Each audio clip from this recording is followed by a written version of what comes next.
Hoje eu posso sentar na minha varanda e ler o jornal, qualquer jornal. Posso ver as notícias na televisão, ouvir os políticos brigando, as pessoas protestando, e posso concordar ou discordar de quem eu quiser, em voz alta, sem medo.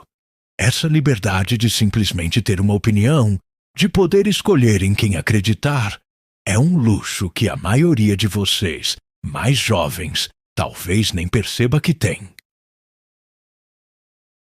Mas para mim, um homem de 80 anos que viveu os anos de chumbo, essa liberdade é o ar mais doce que eu respiro. É o meu milagre diário, porque eu sei o que é viver num tempo em que uma palavra errada, um olhar atravessado, uma amizade suspeita, podiam lhe custar não apenas o emprego, mas a vida. Ou algo pior que a vida. Podiam lhe roubar a sua existência, transformá-lo num fantasma, mesmo com o coração ainda batendo. A história que vou contar hoje é sobre como eu fui um desses fantasmas. É sobre como, por causa da crueldade de um homem poderoso, protegido pela sombra de um governo de generais, eu fui apagado do mundo, transformado em um escravo e silenciado por décadas. E se hoje eu tenho a voz para contar, a coragem para quebrar este juramento de silêncio que me foi imposto pela tortura e pelo medo, é por causa da minha família. É porque o meu filho, Neymar pai, e o meu neto, o Juninho, construíram um nome, uma força, uma luz tão grande que nenhuma sombra do passado, por mais escura que seja, pode me assustar mais. Eles, com a sua liberdade e o seu sucesso, são a minha anistia.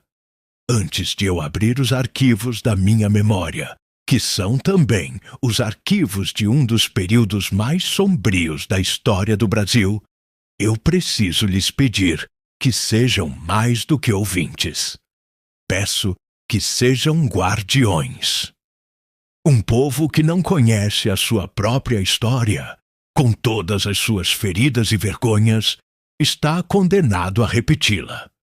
E a minha história pessoal é um pequeno capítulo dessa grande história que muitos tentam apagar.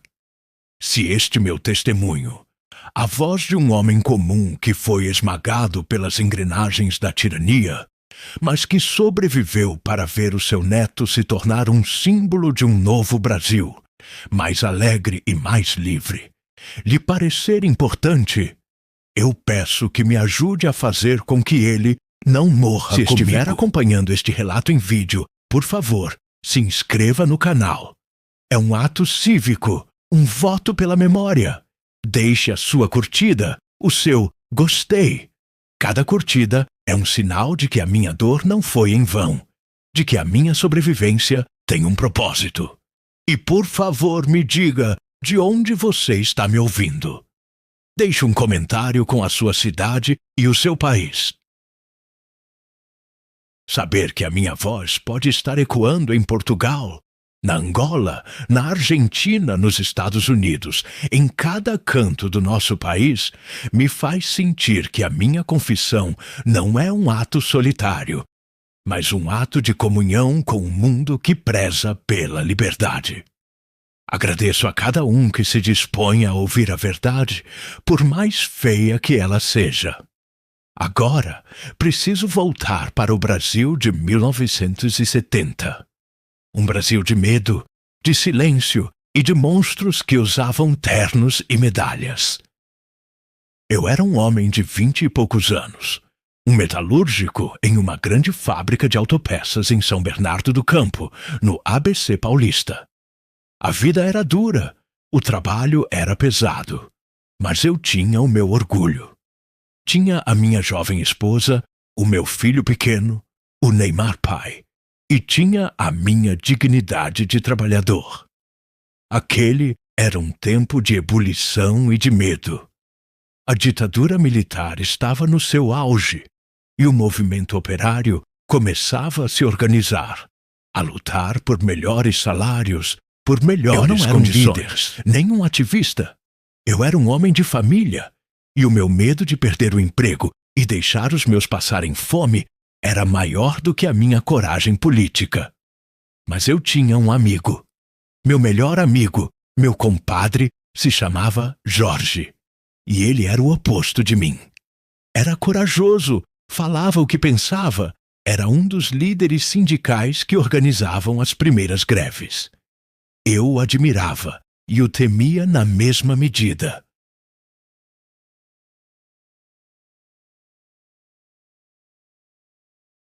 O dono da fábrica, um industrial poderoso com fortes ligações com o regime militar, o Dr. Bastos, odiava o Jorge. Ele via o Jorge não como um líder de trabalhadores, mas como um subversivo, um comunista que ameaçava a sua ordem e o seu lucro. A tensão na fábrica era palpável. Havia os dedos duros, os espiões do patrão.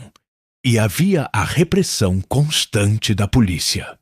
E então, uma grande greve foi marcada. Jorge, na noite anterior, veio à minha casa. Ele estava assustado. Sabia que seria preso, talvez algo pior. E ele me pediu um favor. Um único favor que selaria o meu destino. Ele me entregou uma pasta de documentos. Eram as atas das reuniões do sindicato, listas de nomes, panfletos. Antônio, meu irmão, ele me disse, se algo me acontecer, guarde isso. É a nossa história.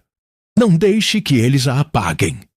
Um dia, quando tudo isso passar, entregue a quem for de direito. E eu, movido pela lealdade a um amigo, aceitei. Foi um erro fatal. Na madrugada seguinte, a greve foi esmagada com uma violência brutal. Jorge foi preso na porta da fábrica e, como tantos outros, desapareceu para sempre. E na manhã seguinte, o DOPS, a polícia política da ditadura, arrombou a porta do meu barraco. Alguém, um dos espiões, me denunciou. Eles reviraram a minha casa e encontraram a pasta. Fui espancado na frente da minha esposa e do meu filho e arrastado para um camburão. Fui levado para a sede do DOPS e lá eu conheci o inferno. Fui torturado por dias, não por ser um líder, mas porque eles queriam que eu entregasse outros nomes, que eu confessasse crimes que não cometi. E então, quando eu já era um farrapo humano, o Dr. Bastos, o dono da fábrica, apareceu. Ele conversou com o delegado e depois veio até a minha cela. Ele me olhou com um sorriso de desprezo e disse: "Você teve sorte, Antônio. O delegado ia te mandar para o pau de arara até você virar presunto. Mas eu tenho um plano melhor para você. Um subversivo como você não merece a morte fácil. Você precisa ser reeducado pelo trabalho." Eu não fui levado a um presídio. Fui colocado, encapuzado na carroceria de um caminhão. Depois de horas de viagem, fui jogado num lugar que faria o DOPS parecer um hotel. Era uma carvoaria clandestina, numa área remota e isolada. Um campo de trabalho forçado, de propriedade do doutor.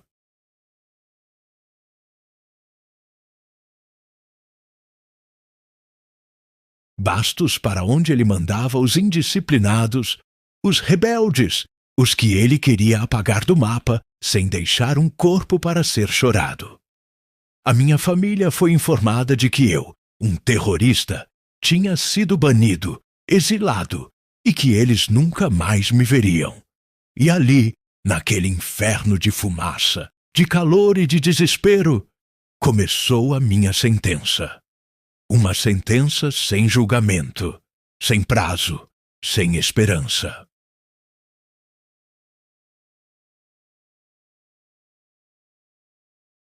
Eu tinha sido condenado à escravidão, e o meu carrasco era o mesmo regime que jurava defender a pátria e a família. A carvoaria do Dr. Bastos não era um lugar neste mundo. Era uma ferida aberta na face da terra, um círculo do inferno escondido no meio do nada, no interior de São Paulo, onde a lei de Deus e a dos homens não chegavam. A vida ali era uma sinfonia macabra, regida pelo som dos machados derrubando as árvores, pelo crepitar dos fornos de barro que queimavam dia e noite, e pelos gritos dos homens, gritos de dor e de exaustão. O ar era irrespirável, uma mistura de fumaça densa e de um pó preto e fino que se infiltrava em cada poro da pele, em cada canto dos pulmões, nos transformando em homens de carvão por dentro e por fora.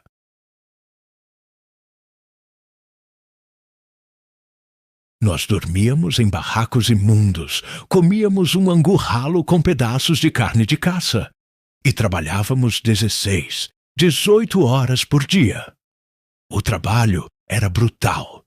Derrubar as árvores, empurrar as toras para dentro dos fornos incandescentes e depois, o pior de tudo, abrir os fornos ainda quentes e ensacar o carvão. Um trabalho que nos deixava com o corpo coberto de queimaduras e a alma em chamas. Mas o trabalho, por mais desumano que fosse, não era a pior parte. O pior era a desesperança. Prisioneiros.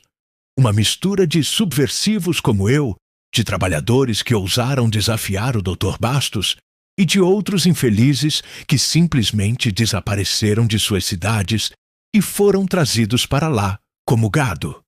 Não havia para onde fugir. A carvoaria era cercada por quilômetros de mata fechada e por guardas armados, capangas do Dr. Bastos, que tinham a proteção da polícia local e a carta branca do regime militar para fazer o que quisessem conosco. Tentar fugir era o suicídio. E nós tínhamos as covas rasas na beira do rio para nos lembrar disso todos os dias. Nos primeiros anos, eu tentei me agarrar à sanidade. Eu me apegava à memória da minha esposa, do meu filho pequeno. Mas a cada dia que passava, o rosto deles se tornava mais embaçado, a voz deles mais distante. O horror do presente estava matando o meu passado. Eu via homens ao meu lado perderem a razão, conversando sozinhos, rindo do nada, os olhos vazios. E eu sentia que estava caminhando para o mesmo abismo. O que me salvou da loucura foi o ódio.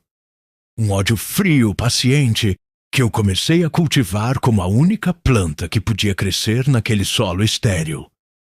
O meu ódio pelo Dr. Bastos, pelo sistema que ele representava, e a minha lealdade à memória do meu amigo, o Jorge. Eu jurei a mim mesmo, em silêncio, que eu não morreria ali. Eu sobreviveria. Eu sobreviveria para um dia poder contar.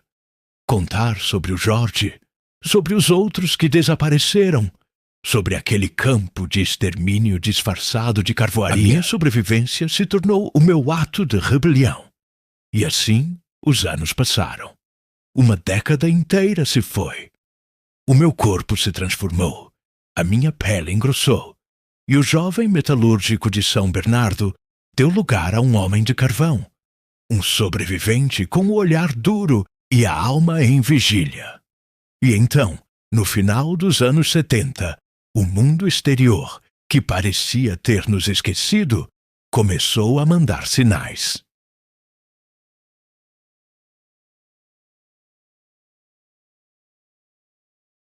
Pelas conversas dos guardas, que chegavam bêbados e falavam demais, nós começamos a ouvir palavras novas.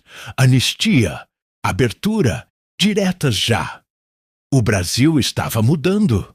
A ditadura, o monstro que nos engoliu, estava enfraquecendo, mostrando os seus primeiros sinais de velhice. E essa notícia, que para o resto do país era um sopro de esperança, para nós foi o prenúncio do nosso fim. O doutor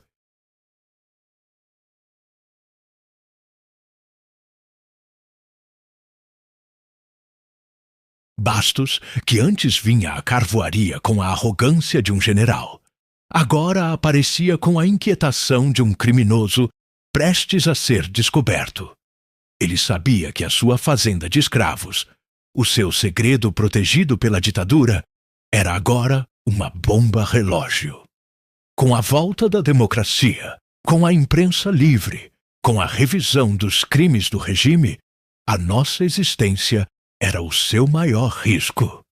Nós, os fantasmas, as testemunhas dos seus crimes, precisávamos ser permanentemente silenciados. A tensão na carvoaria se tornou insuportável. Os guardas nervosos ficaram ainda mais violentos. E nós, os prisioneiros, sabíamos que o nosso tempo estava acabando. Que a liberdade que se aproximava do Brasil não chegaria para nós. Para nós, o que se aproximava era a queima de arquivo. Eu olho para o meu neto hoje, para a liberdade com que ele vive, com que ele viaja o mundo, um cidadão global. E o meu coração se enche de um orgulho que é quase uma dor. A liberdade dele foi comprada com o sangue e o silêncio de muitos. A alegria dele é a resposta para a nossa dor. A família que meu filho, Neymar Pai, e a minha nora, Nadine, construíram, uma família baseada na fé, na união e na transparência, é a negação de tudo o que aquele regime representava. A vitória deles, a vitória do meu neto, não é apenas pessoal. É a vitória de um novo Brasil. Um Brasil que ousou sonhar em ser livre, sobre o velho Brasil que nos trancou em carvoarias. E o fim daquela era de trevas se aproximava. E com ele, a noite mais longa das nossas vidas. Numa madrugada fria de 1982, os capangas, mais numerosos e mais armados do que o usual, nos arrancaram das nossas camas. Eles não nos mandaram para o trabalho. Eles nos enfileiraram no pátio sob a luz dos faróis de vários caminhões. O Dr. Bastos estava lá, o rosto uma máscara de frieza, e ao seu lado, um homem que eu nunca tinha visto. Um homem de uniforme militar. A obra de vocês aqui acabou, disse o Dr. Bastos. Agora vocês têm um último serviço a prestar à pátria. E eles começaram a nos amarrar, a nos encapuzar e a nos jogar na carroceria dos caminhões, um em cima do outro. O destino, nós sabíamos, não era um novo campo de trabalho. Era uma vala comum. A limpeza final tinha começado. A viagem na carroceria daquele caminhão foi a minha segunda descida ao inferno. A primeira foi a chegada à carvoaria. Esta era a partida final. Estávamos empilhados, amarrados e encapuzados, uns 20 homens. O resto de um exército que um dia foi muito maior. O cheiro dentro da lona era uma mistura de suor, de urina e de um medo tão palpável que tinha um gosto metálico. Eu não rezava mais. Eu não pensava mais na minha família. A minha mente, como um mecanismo de autoproteção, tinha se esvaziado. Eu estava apenas esperando o fim, com a resignação de um boi no corredor do matadouro.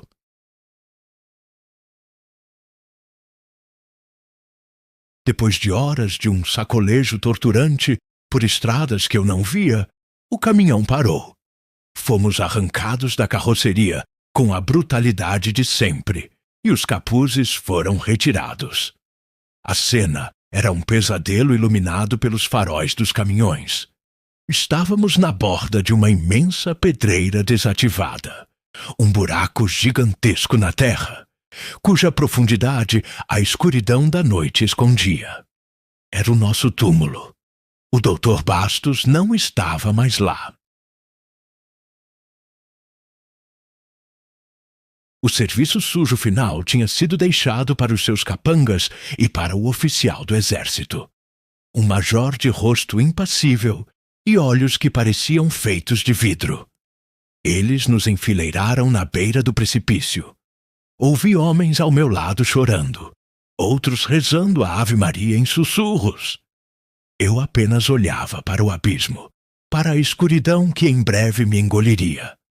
Vamos acabar logo com isso, disse um dos capangas, engatilhando a sua espingarda.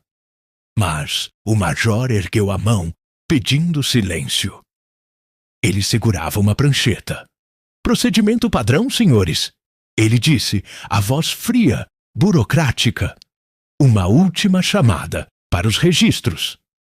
E ele começou a ler os nomes. Nomes que não ouvíamos há mais de uma década. A cada nome, um dos homens, tremendo, dava um passo à frente e era empurrado para o abismo, seguido pelo som de um tiro que ecoava na noite. Era um massacre frio, metódico. E então ele chamou o meu nome, Antônio dos Santos. Dei um passo à frente, o meu corpo um autômato, pronto para o fim. Mas antes que o capanga pudesse me empurrar, o major fez uma pergunta que, por alguma razão, adiou a minha morte por um segundo. Registro de entrada. Preso por associação subversiva. Contato principal. Jorge de Andrade. Confere. O nome do meu amigo. Jorge, o nome que me colocou naquele inferno. Dito em voz alta depois de tanto tempo. Foi como um choque elétrico. Sim, eu consegui responder. Ele era o meu compadre. O major me olhou e pela primeira vez eu vi um brilho de interesse naqueles olhos de vidro. Ele fez um sinal para o capanga esperar. Jorge de Andrade, o líder sindical? Ele perguntou. Sim, respondi. O que aconteceu com ele? Onde ele está? Ele sumiu. Foi levado pelo DOPS no dia da greve. Eu disse. O major ficou em silêncio por um instante, me estudando. E então ele se virou para o Dr. Bastos, que assistia a tudo de dentro de um carro. Ele foi até lá. Trocaram algumas palavras. E o que aconteceu em seguida foi o mais bizarro dos milagres. O major voltou, se aproximou de mim e disse: Você, por enquanto, fica. Volte para a fila no final. Eu não entendi nada. Apenas obedeci. O coração agora martelando com uma confusão que era mais forte que o medo. Vi o massacre continuar. Vi os meus companheiros de infortúnio serem executados, um por um, até que no final restei apenas eu. Um sobrevivente solitário na beira de uma cova cheia. Fui jogado de volta num dos caminhões, sozinho, e levado não de volta para a carvoaria, mas para um lugar diferente. Um sítio isolado, onde fui trancado num quarto. No dia seguinte, o major apareceu, e ele me contou a verdade. Uma verdade que não tinha nada a ver com justiça, mas com poder. O meu amigo Jorge, como eu soube depois, não era apenas um líder sindical.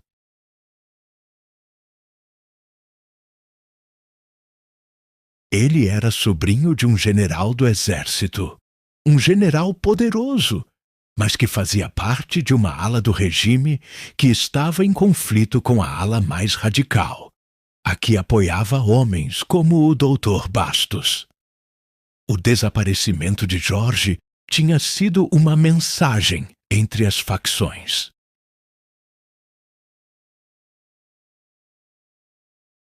E o major, que pertencia a uma terceira facção, mais pragmática e já de olho no futuro pós-ditadura, tinha recebido a missão de encontrar uma prova, uma testemunha, qualquer coisa que pudesse ser usada como chantagem contra a ala radical e seus aliados civis, como o Dr. Bastos. Eu, o pobre metalúrgico, o escravo da carvoaria, era essa prova. Eu era a única testemunha viva que podia conectar o Dr. Bastos ao desaparecimento de um peixe grande. A minha vida foi poupada não por misericórdia, mas por utilidade política. Eu tinha me tornado uma peça valiosa no xadrez nojento do poder. E o major me ofereceu um acordo.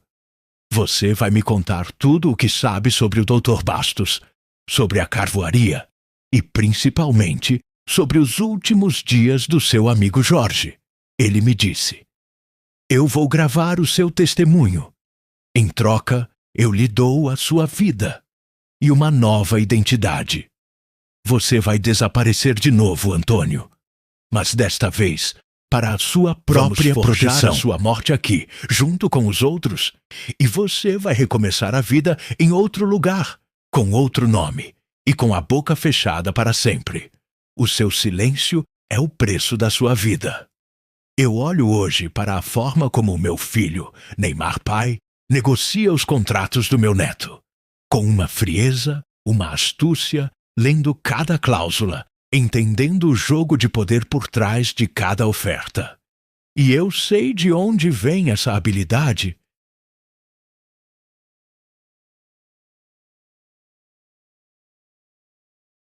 Ele a herdou de um pai que, para sobreviver, teve que negociar a sua própria vida na beira de uma cova, com um dos demônios da ditadura. Eu não tive escolha. Eu aceitei. Passei uma semana gravando o meu depoimento, contando cada horror que vivi e que testemunhei. E no final, eles cumpriram a sua parte. Me deram uma nova identidade, um pouco de dinheiro, e me deixaram numa rodoviária em Curitiba, com a ordem de nunca mais voltar para São Paulo e de nunca mais procurar pela minha família. A minha escravidão na ditadura tinha acabado. Mas uma nova forma de cativeiro, o cativeiro do exílio e do silêncio forçado, estava apenas começando. Eu sobrevivi ao massacre, mas o preço foi ter que continuar a ser um fantasma, um morto-vivo, agora assombrado não apenas pelos meus demônios, mas também pelos fantasmas dos amigos que vi serem assassinados na minha frente. Curitiba, no início dos anos 80, foi o meu purgatório. Uma cidade fria, de um povo que eu não conhecia, e onde vivia sob um nome falso, com documentos forjados que o major me deu, e com um medo que era o meu único companheiro. Eu era um homem livre, mas a minha mente continuava a ser uma cela. Eu tinha pesadelos com a pedreira todas as noites. Acordava gritando, vendo os rostos dos meus amigos, ouvindo o som dos tiros. E durante o dia, eu vivia numa paranoia constante, certo de que cada homem de terno que eu via na rua era um agente do major, me vigiando, garantindo o meu silêncio. E a culpa de ser o único sobrevivente era um veneno que me corroía a alma. Por que eu? Porque a minha vida valia mais do que a dos outros? A verdade de que eu fui poupado por uma conveniência política nojenta era quase mais pesada de carregar do que a memória do massacre. Eu arrumei um emprego como zelador num prédio antigo, um trabalho noturno, solitário, que combinava com a minha condição de fantasma. E por anos eu vivi assim.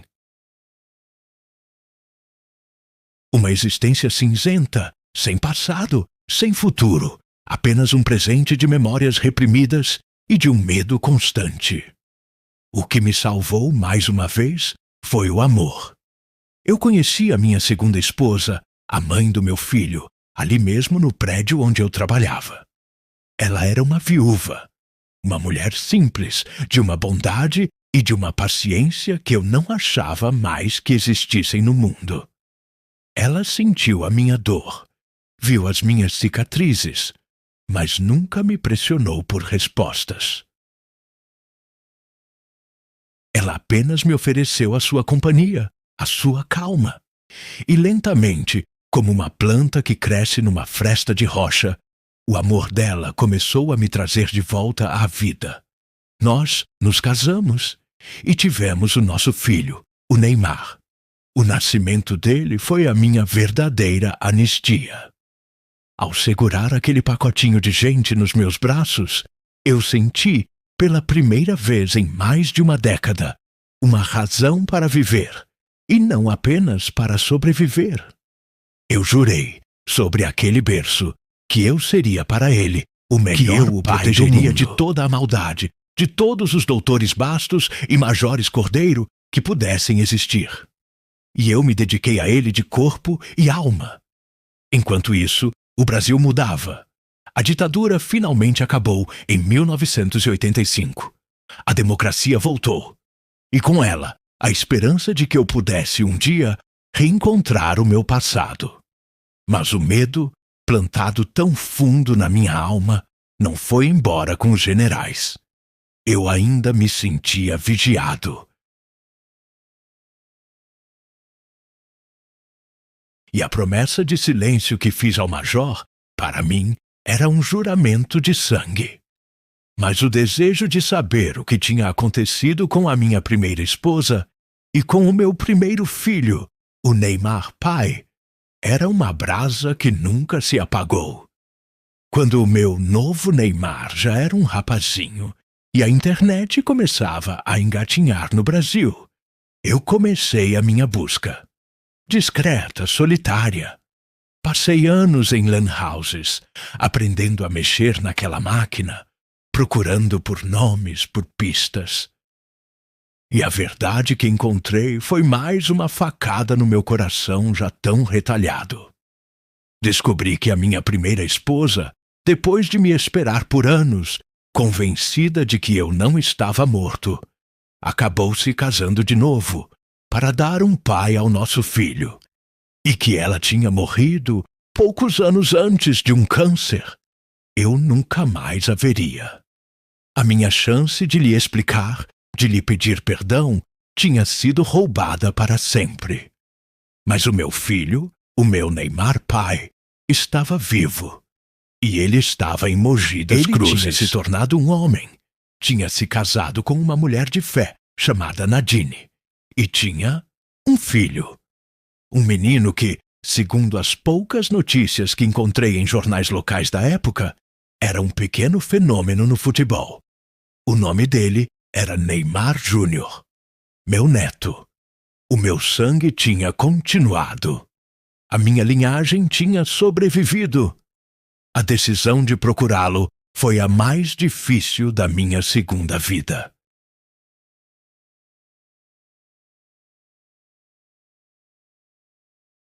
Que direito eu tinha de aparecer, um velho desconhecido, um fantasma, e perturbar a vida que ele construiu sobre a minha ausência? Mas o desejo de conhecê-lo, de ver o rosto do meu neto, foi mais forte. E eu fui. O reencontro, a história de como ele me aceitou, de como nós reconstruímos a nossa família, essa é uma outra longa história. Mas o importante é que eles me acolheram. Eles me deram um lugar, um nome, uma nova razão de ser. E eu pude, finalmente na minha velhice, ser o pai e o avô que me foi negado ser na minha juventude. Eu vi de perto a genialidade do meu neto florescer. E vi, no meu filho, o resultado de toda a minha dor. A sua garra, a sua desconfiança, a sua necessidade de proteger a sua família com uma muralha de aço. Tudo aquilo era a minha herança.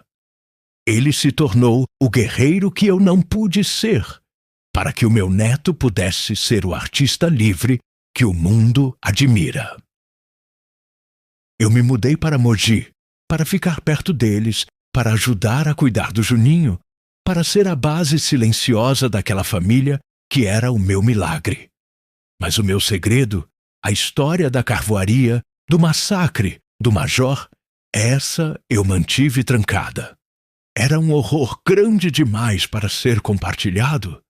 Eu estava em paz. Eu tinha encontrado a minha redenção. Mas a minha confissão chocante, o meu acerto de contas final com a ditadura, ainda estava por vir.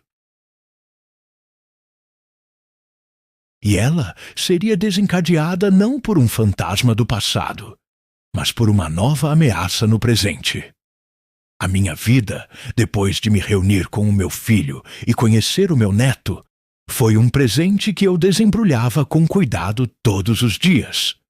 Eu, que passei tantos anos na escuridão, agora vivia cercado de luz.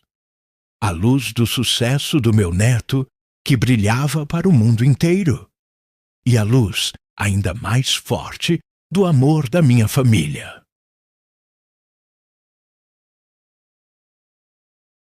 Eu me tornei o patriarca silencioso, o avô que estava sempre lá, com um sorriso, um conselho, um abraço. E eles me amavam, me honravam, sem jamais imaginar a profundidade do inferno do qual eu tinha vindo. O meu segredo sobre a carvoaria, sobre o massacre na pedreira e sobre o acordo com o Major Cordeiro permaneceu como o meu último fantasma, um companheiro sombrio que só eu podia ver. Eu me convenci de que o silêncio era a minha última obrigação. O Major tinha me dado a vida, e o preço era o meu silêncio eterno. E a minha família, agora tão famosa, tão exposta, não merecia ser manchada pela sujeira da minha história, pela associação com a palavra subversivo, mesmo que fosse uma mentira. E assim, por mais de 20 anos, desde o meu reencontro, a paz reinou. Mas os demônios do passado, meus amigos, não morrem. Eles apenas adormecem. E o meu demônio despertou com uma carta. Uma carta simples, sem remetente, que chegou à casa do meu filho. Dentro, um recorte de jornal antigo, com a minha foto de jovem, a foto do meu registro na metalúrgica antes de eu desaparecer. E um bilhete com letras recortadas de revista. O passado do avô vale muito. A verdade pode destruir tudo. Estaremos em contato. O terror que senti naquele momento foi algo que eu pensei ter deixado para trás na carvoaria. Era ele. A facção do Major Cordeiro, ou o que restou dela. Agora, com a minha família no auge do poder e da riqueza, eles viam em mim não mais um peão inútil, mas uma mina de ouro. Eles iriam nos chantagear, usar o meu passado, a minha morte forjada, o meu testemunho secreto para nos extorquir, para nos destruir. O silêncio, que por tanto tempo foi o meu escudo, tinha se tornado a arma deles contra nós. Naquele instante, eu soube que não havia mais para onde correr. Eu chamei o meu filho. Com as mãos tremendo, eu lhe entreguei a carta. E pela segunda vez na minha vida, eu lhe contei a minha história. Mas desta vez, eu contei tudo. A história completa. A carvoaria, a tortura, o massacre dos meus amigos e o acordo com o Major. A verdade nua, crua e horrível. Ao final do meu relato, meu filho, Neymar pai, não chorou. O rosto dele era uma máscara de uma fúria tão fria, tão concentrada, que era mais assustadora do que qualquer grito.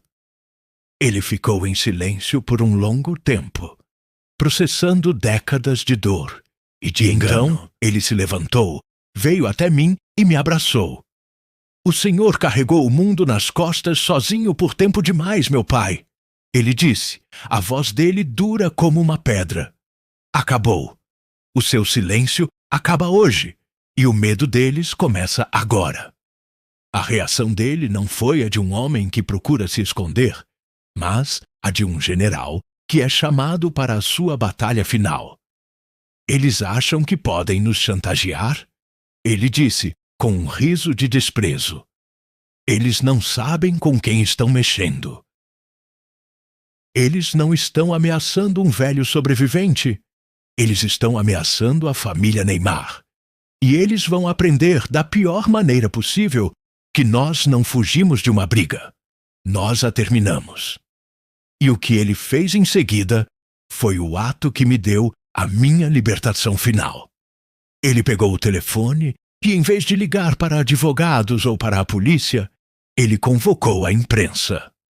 os jornalistas mais sérios e respeitados do país, e marcou uma coletiva. Nós não vamos nos esconder, pai. Nós não vamos pagar um centavo, ele me disse, os olhos dele queimando de determinação. Nós vamos contar a verdade, a sua verdade. Antes que eles a usem como uma arma, nós a transformaremos no nosso escudo e na nossa espada. E foi assim que a minha confissão chocante, o meu segredo de décadas, se tornou a notícia mais importante do país. Eu me sentei ao lado do meu filho e do meu neto, que pegou o primeiro avião e veio para ficar ao meu lado. E diante das câmeras, diante do mundo, eu contei tudo.